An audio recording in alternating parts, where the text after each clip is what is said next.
What was the creepiest or most paranormal thing that's ever happened to you? Creepy for me. I was having a tense conversation with someone that I was close to years ago. The conversation quickly devolved into a passive-aggressive fight that ended with the other person getting in the car and driving away. As I started heading back inside, the other person came back, got out of the car, and started our conversation again. The tone of voice was totally different and the stance was different and the feeling in the air was completely off. I don't know how else to explain it. As the conversation progressed, the other person started saying some nasty and mean things that were completely out of character. I said, "This isn't like you, person." They said, "What makes you think that in person?" I remember continuing the conversation and talking to the person for a long time, but I don't remember anything specific. I do remember becoming more and more alarmed and knowing something wasn't right. Finally, I told the person to go home. They complied and left. I went back inside and started telling my sibling about the situation when the doorbell rang. Maybe 2 to 3 minutes had passed. It was the person coming back to apologize for the original fight. They had been driving around town for a long time and didn't want to go home, leaving things unresolved. I asked why they had said some of the things from the last conversation and they looked at me like I was crazy.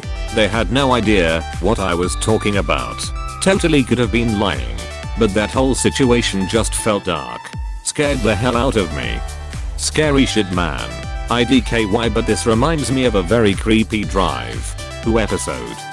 15 years out, and thinking about that whole event still makes me anxious. Weird that they were claiming that they weren't your friend. Did you, by chance, ask who they were?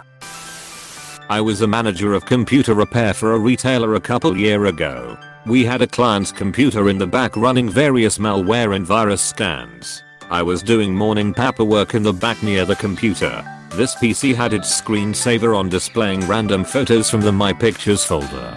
Various family members, children's birthday parties, the usual stuff. Then from then of my eye, I swear to God, I saw a picture of a woman from the shoulders up with her throat cut. As soon as I realized what I was making out, I directed my full attention, and it was back to photos of a car show. As the day went on, I thought nothing of it and proceeded to continue my work until I was bringing another customer's PC to the back to work on. And again, from my peripheral, I could have sworn I saw a bloody body inbound in a trunk of a car. At that moment, I began to freak out. I grabbed one of my employees, explained to him the situation. We then sat for 10 minutes and watched this screensaver. It is against company policy to search through the client's personal files without absolute just cause. We then proceeded to see a photo to bodies in a shallow grave out in the woods and another photo of a severed hand down in kitchen drawer. I then went and got the general manager and informed him of the situation and had him view the screensaver.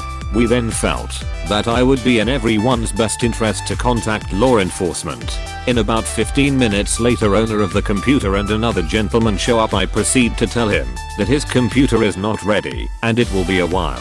He then informs me that he was called there because someone reported there was some photographs of a grisly murder that we had found. I showed him his computer and then his partner then begins to laugh at him. Apparently he went against police policy and took some of his work home with him and had never noticed his work photos were being used as a screensaver. TLDR, a detective unknowingly brings me his computer filled with gory homicide pictures that get mixed in with his screensaver. I soil myself thinking I'm dealing with a murder. Call the cops and the detective returns to investigate his own computer. Was he really a detective, though, or some serial with a police scanner / police buddy?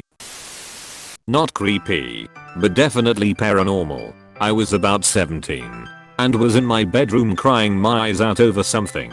Home could be difficult at times, and that evening I was really upset. I really needed someone to talk to, but the only phone in the house was downstairs where my parents were, so calling a friend wasn't an option. I didn't know what to do to deal with the crap I was trying to live with and really felt that it couldn't go on for much longer. I remember thinking, please, someone, just help me. Not a prayer as such. I'm not really sure if that does any good. More sort of a mental scream into the void. There was definitely no one in the room with me. It was a tiny room, and I had my back to a chest of drawers.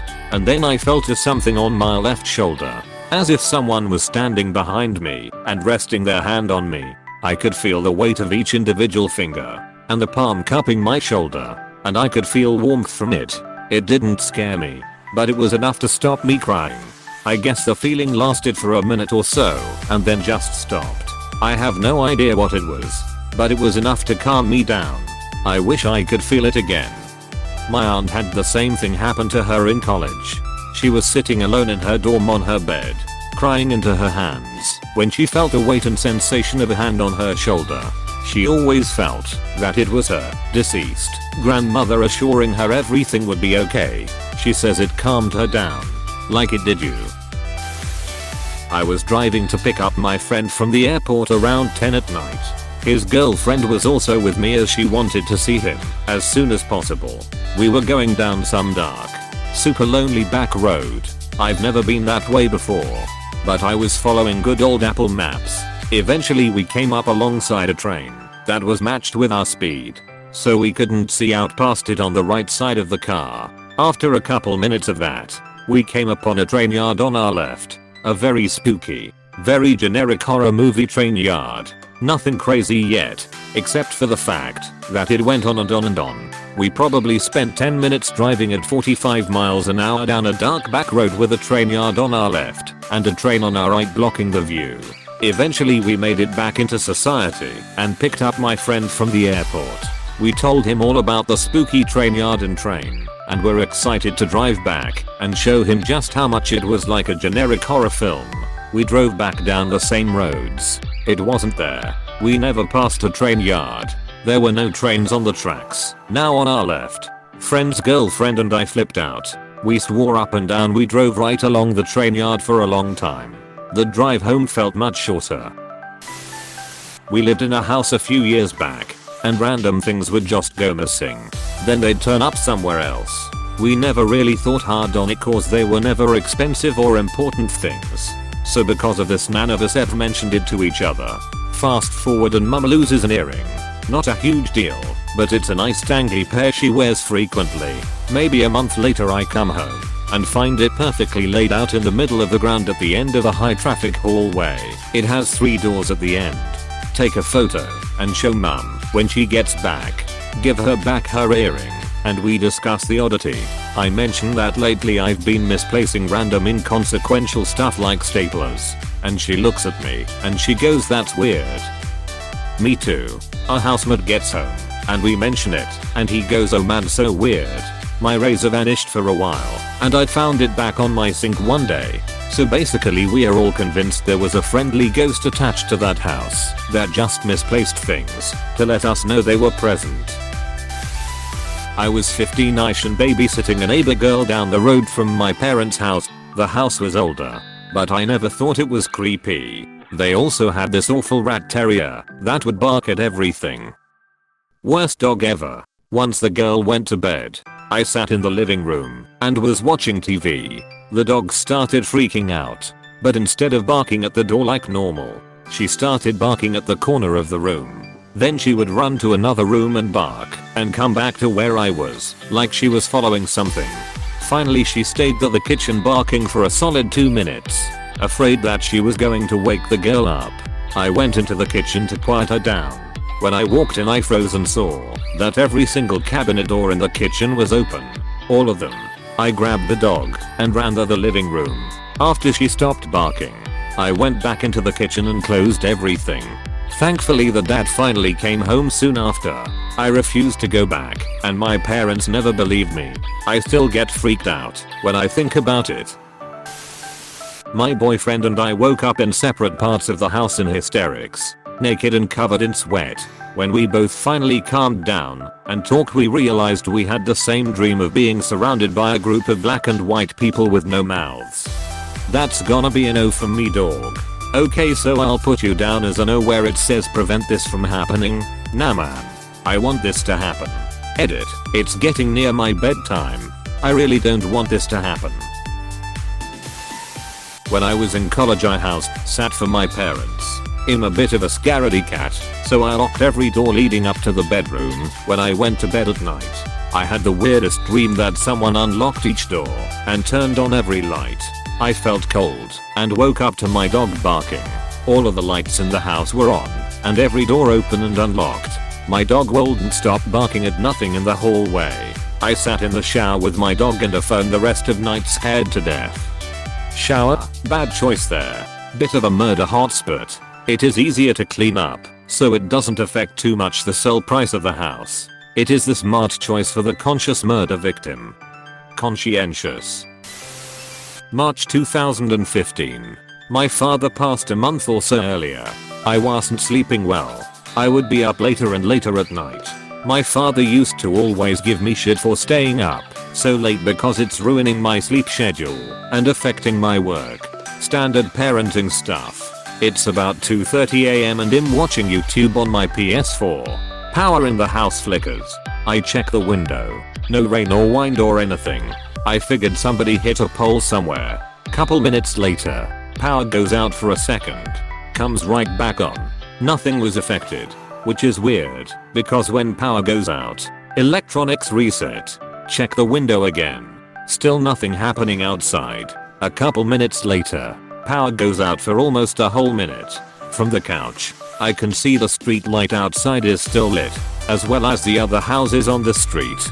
Power comes back on and everything is still as it was. Video continues where it left off. Clocks haven't reset. Nothing. It's now 2:37 am. I audibly said okay and went to bed. Next morning I wake up for work. The clock on the oven says 11 something am. My phone says 7:23. It was around 11 when my father left the house the day he passed. Fast forward to January of this year. 3-year anniversary of my father's passing. I can't sleep. I'm upstairs of my new home, watching Netflix. Power flickers and goes out. I immediately said, okay, I'm going to bed. Power comes back on. Next morning, getting ready for work. Oven clock says 11:41 am. Dad doesn't like when I stay up too late edit. Learned the difference between effect and effect. My brother and I were home alone one night watching TV. My mother was working a night shift and father was out. Father came home and pushed the door ajar and poked his head through to say hello. We both turn around and say hello back. Father closed door. 30 seconds after, another man opens the door to say hello. We both turn around and say hello back. Man closes door. We assume a friend of my father has come back to the house too. Anyway, about 5 minutes later I head into the kitchen where my father was making dinner or whatever and I'm expecting to see his friend again. I see that he's alone making dinner and assumed his friend was upstairs in the bathroom. I ask my father who his friend is. My father looks at me and asks me what friend. I reply, the guy who came back with you. Dad looks at me thinking I'm some sort of weirdo. He says I came back home on my own. Biggest wild I've ever experienced. My brother was freaked out to the maximum, remembering the man's face. He was pale looking and bright white hair. Let's see if anyone is home so I can rob the place. Hello. Hey. Oh duck. These kids don't even care. I better duck out. One afternoon in college I came back from classes and decided to sit on the couch and have a snack. After that I just passed out. I had a nightmare of some bloody faced demonish thing screaming in my ear at the top of its lungs. Woke up and went about the rest of my day. My roommate comes back later that night and goes into his room as I'm sitting in the main living area. At some point he lets out this random startled scream which leads to me running down the hall to see what's going on. He looks at me and goes, I swear to God someone with a bloody face just walked from your bedroom into the bathroom. I never told him about my nightmare I had earlier in the day. I didn't sleep for 2 days. Nothing ever happened again. Dude had to take a shit. Give them a break. My grandfather passed away when I was 8 and my little brother was 2 or 3 ish. He had this big laser boy chair in the living room that he always planted himself in.